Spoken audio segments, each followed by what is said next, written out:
ಇವತ್ತು ಏನು ಕೇಂದ್ರ ಸರ್ಕಾರದ ಇವತ್ತು ವಿರುದ್ಧ ಬೃಹತ್ ಪ್ರತಿಭಟನೆಯನ್ನು ನಮ್ಮ ಫ್ರೀಡಂ ಪಾರ್ಕಲ್ಲಿ ನಮ್ಮ KPCC ಅಧ್ಯಕ್ಷರಾದ DK ಶಿವಕುಮಾರ್ ಅವರ ನೇತೃತ್ವದಲ್ಲಿ ಇವತ್ತು ನಮ್ಮ ರಾಜ್ಯದ ಮುಖ್ಯಮಂತ್ರಿಗಳಾದ ಸಿದ್ದರಾಮಯ್ಯನವರು ಹಾಗೂ ಸುರ್ಜೇವಾಲಾಜಿಯವರು ಹಾಗೂ ಎಲ್ಲ ನಮ್ಮ ಕಾಂಗ್ರೆಸ್ ಪಕ್ಷದ ಶಾಸಕರುಗಳು, ಮಿನಿಸ್ಟ್ರುಗಳು ಹಾಗೂ ಎಲ್ಲ ಕಾರ್ಯಕರ್ತರು, ಮುಖಂಡರುಗಳು ಇವತ್ತು ಸುಮಾರು 30,000ಕ್ಕೂ ಹೆಚ್ಚಿನ ಸಂಖ್ಯೆಯಲ್ಲಿ ಭಾಗಿಯಾಗಿ ಇವತ್ತು ಏನು ಇವತ್ತು BJP ಪಕ್ಷದ ಇವತ್ತು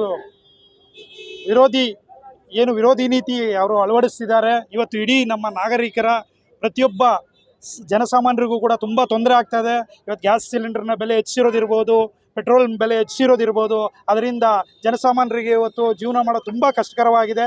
ಅದಕ್ಕೆ ಒಂದು ಬಿಸಿ ಮುಟ್ಟಿಸ್ಬೇಕು ಅನ್ನೋ ಒಂದು ಉದ್ದೇಶದಿಂದನೇ ಇವತ್ತು ನಾವೆಲ್ಲ ಕಾಂಗ್ರೆಸ್ ಪಕ್ಷದಿಂದ ಸಹಸ್ರಾರು ಸಂಖ್ಯೆಯಲ್ಲಿ ಇವತ್ತು ಭಾಗವಹಿಸಿ ಅವರಿಗೆ ಒಂದು ಎಚ್ಚರಿಕೆಯನ್ನು ನೀಡಿದ್ದೇವೆ. ಇದನ್ನು ಸದ್ಯದಲ್ಲೇ ಬೆಲೆ ಕಡಿಮೆ ಮಾಡಲಿಲ್ಲ ಅಂದರೆ ಇನ್ನೂ ಉಗ್ರವಾದ ಹೋರಾಟ ಮಾಡಬೇಕಾಗುತ್ತೆ ಅನ್ನೋ ಒಂದು ಎಚ್ಚರಿಕೆಯನ್ನು ಇವತ್ತು ನಮ್ಮ DK ಶಿವಕುಮಾರಣ್ಣವರು ಮತ್ತು ನಮ್ಮ ಸಿದ್ದರಾಮಯ್ಯನವರು, ಸುರ್ಜೇವಾಲಾಜಿಯವರು ಎಚ್ಚರಿಕೆಯನ್ನು ನೀಡಿದ್ದಾರೆ.